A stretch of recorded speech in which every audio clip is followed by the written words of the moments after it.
Orang itu kok proses mau dijadikan nabi itu bagaimana? Proses mau dijadikan kiai itu bagaimana? Makanya ya para masyayikh, para kiai itu pasti beliau itu punya manakib. Manakib itu sejarah atau cerita. Nah gitu. Atau di saat ngaji kiai itu menceritakan sejarahnya, menceritakan pengalamannya. Itu bukan kok riak terhadap santri, tapi riak yang seperti itu dibutuhkan untuk santri-santri supaya dicontoh. Bagaimana sih kok kiai ini, kok guruku itu bisa jadi kiai itu bagaimana? Pasti kiai menyampaikan sejarahnya, proses mondoknya, di pondok itu bagaimana, itu diceritakan semua. Lah setelah santri itu bisa memahami, kemudian mencontoh. Oh, guru saya dulu begini. Ya, saya sering kalau sendiri kadang di dalam itu, ya namanya kita ini sekarang situasi seperti ini dan Allah telah mentakdirkan kita berada di zaman seperti ini. Pama kita jauh dengan seandainya saya masih punya guru yang masih hidup, kepingin seandainya dekat itu mungkin hampir setiap saat, ya toh, artinya setiap saat itu, setiap ada kesempatan itu mungkin kita bersilaturahmi ke guru-guru yang masih hidup. Ya. Jangan kok berpikirnya wah nanti kalau sudah meninggal kita datangin ke kuburannya.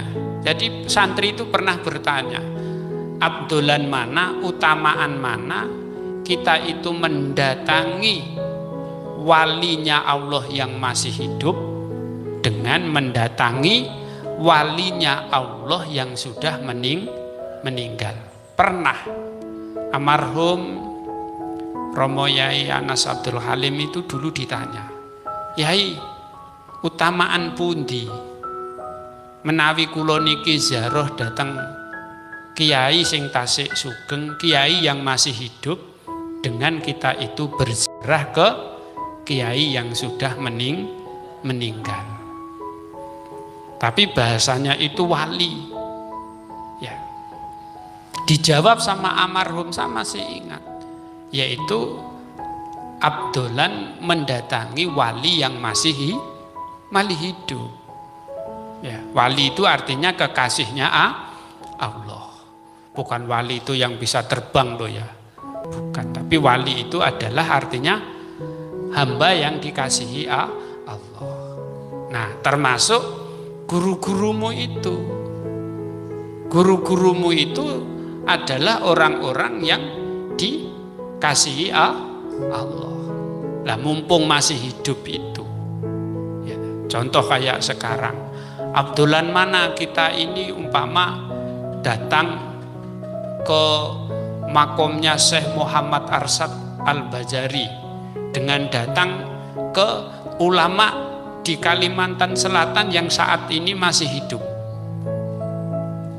Ayo, abdolan mendatangi ulama yang ada di Kalimantan Selatan yang saat ini masih hidup. Karena beliau itulah yang meneruskan perjuangannya beliau yang sudah meninggal. Kemudian ilmunya itu tadi diwariskan kepada generasi ke generasi, cucu, cicit itu tadi.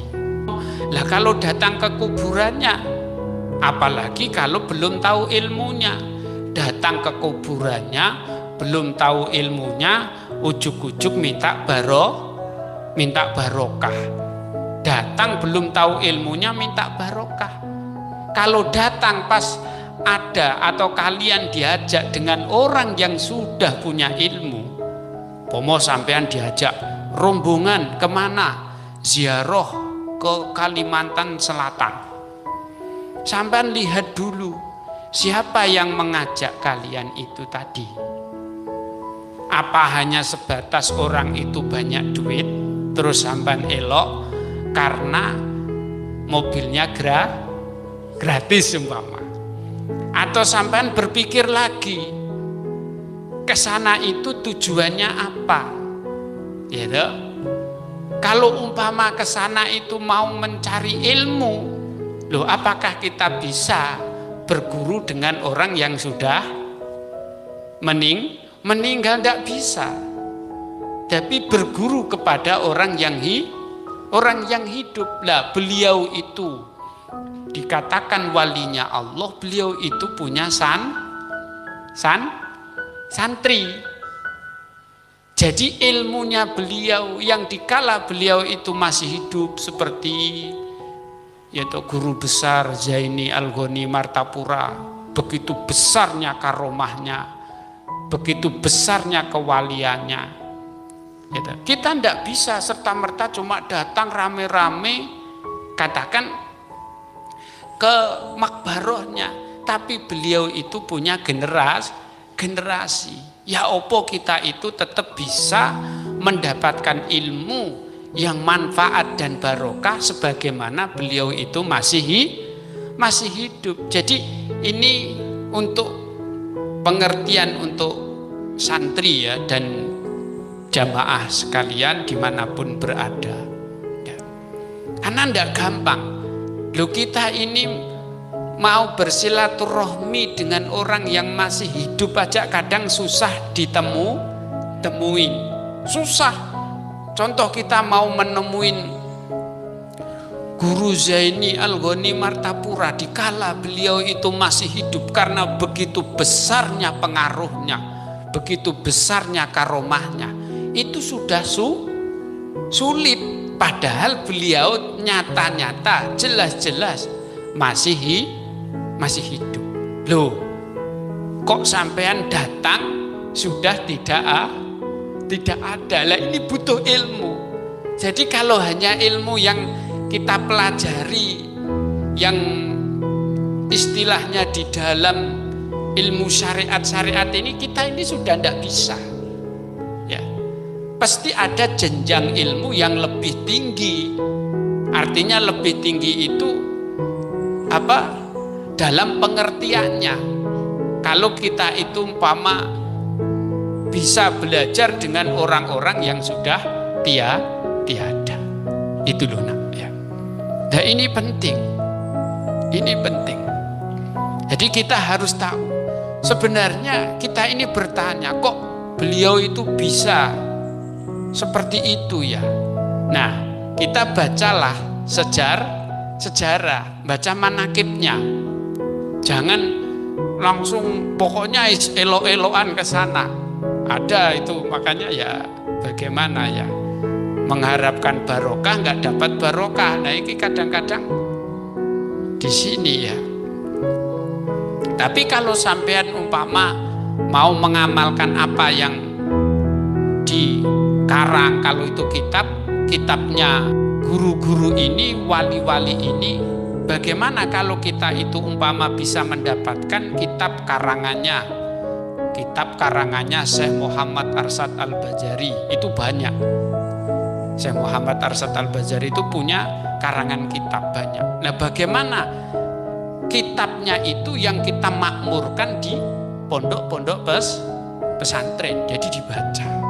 Umpama kita ini cinta dengan Mbah Sonan Ampel, bagaimana kita itu untuk mendapatkan kitab-kitabnya karangannya Mbah Sonan Ampel. Jadi kita baca, kita dibaca di hadapan para jamaah atau para santri. Jadi sama-sama pada belajar kepada Mbah Sonan Ampel. Nah, kalau cuma nanti datang ujuk-ujuk datang ke makomnya Mbah Sonan Ampel tanpa istilahnya ada pembelajaran terlebih dahulu dari mursyid-mursyid kita, guru-guru kita. Ya ini harapan barokah itu tadi itu jauh, karena yang punya barokah dalam hakikat itu adalah Allah. Lha ngono. Di kudu ono tawassul iki kudu jelas, sanate sampean beramal niku kudu jelas. Lah kok nek kowe melakukan sesuatu tidak ada sanatnya ini loh. Jadi nek apa ya? Umpama tali itu kemana nyantolnya itu kemana? Lah sanad itu begitu, tali itu tadi yang untuk menghubungkan supaya jangan putus dari sumbernya. Jadi dilempar sanadnya itu, dipegang. Ya, seperti kita belajar seperti ini, kita punya guru, itulah yang dikatakan sanad sehingga hatta Rasulullah Shallallahu Alaihi Wasallam sampailah kepada Rasulullah. Nah ya.